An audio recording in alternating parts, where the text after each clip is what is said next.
Lesson 27. Remembering clearly. Now there is one among us, namely the transcriber of this material, who has been trained to remember more clearly. You too can remember this clearly, but in actuality, the remembering will come as a side effect of your ability to purify your purpose and your intent. When your actions are pure, you have no reason to forget, for your thoughts carry through the forever, where you can balance and adjust and accept who you are. Make worthy your own actions, and you will remember well.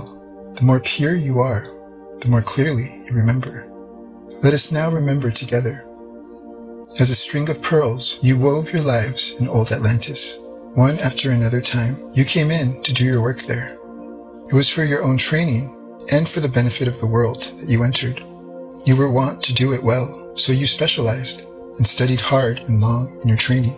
Over many lifetimes, you wove a pattern of completion for your soul, and you dared not forsake your promise that you would build a better world. You worked diligently and trained yourself well. Now we are ready to pick up on that training and see that we do it well this time, for the period of purification of the facts draws near to a close, and we are ready to begin. We can first deal with the fact that crystals were a long time coming to their maturity in old Atlantis. At first, they were used as toys, or stones to carry, as little goodies that one could pocket and have around, because they were pleasant to hold, to see, to give as gifts. Then, as the minds began to sense the inner knowledge of the crystals, there began to blossom in some of the creative minds the potential of the inner nature of the energy patterns of the crystals, and little experiments were set up to watch the flow of energy, the sensitive patterns of light that would flow from the crystals as they were used in certain ways. Following that came the knowledge that they actually might generate power that could be used in utilitarian ways. This took place over a period of hundreds of years. There were specific times for breakthroughs when the understanding and the employment of the crystal would take a leap.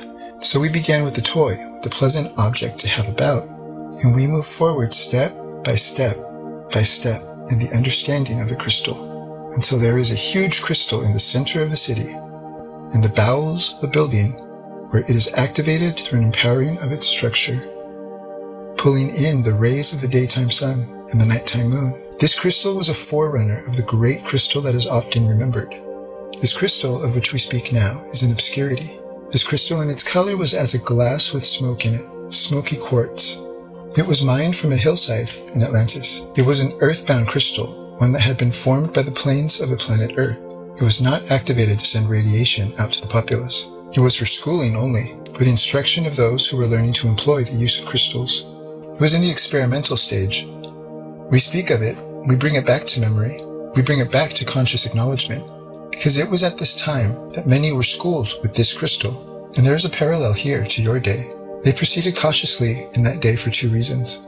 One, their own mental ability was limited, and to comprehend some of the abstracts that the crystal was lending to them stressed the mind beyond present ability, and there had to be the drawing back for assimilation and growth.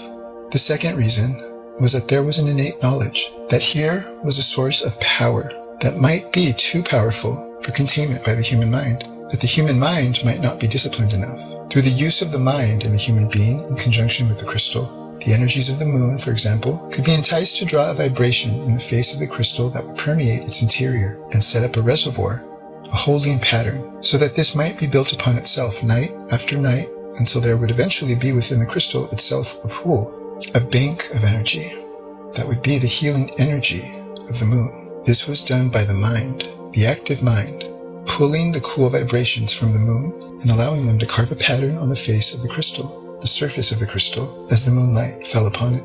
Eventually, a few hundred years later, people would learn at the same time to implant their own information with the inflow of the energy, so that there would be a pool not only of healing energy from the moon, but also correct thinking, thought, that could flow forth at the appropriate time of instruction.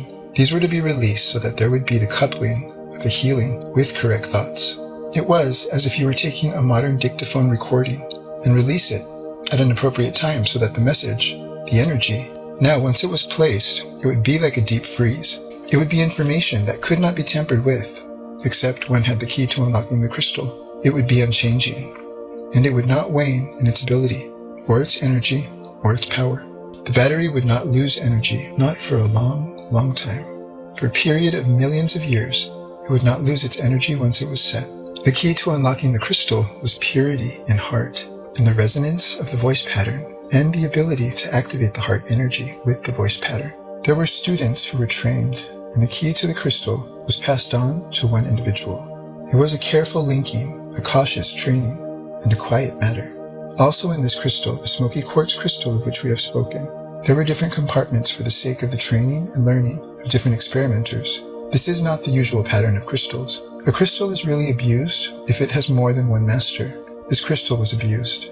It was used by many for their research work, but it was well used with good intent. It would have been more pleasant for the crystal itself, however, if it had had one master. In this way, it would have had the opportunity to develop its own centeredness, its own sources of energy in a systematic, correct growth pattern. As it was used for knowledge gained, for learning. It was well used with good intent, but it is not an example of a centered crystal. The crystal is the king of the mineral kingdom. It has itself projecting in a way toward its own reaching for its own Christ consciousness. It has all of its molecular structure aligned toward the purification of its purpose. It is a perfect container for crystallized energy of any sort that might want to be implanted within it. We are remembering clearly.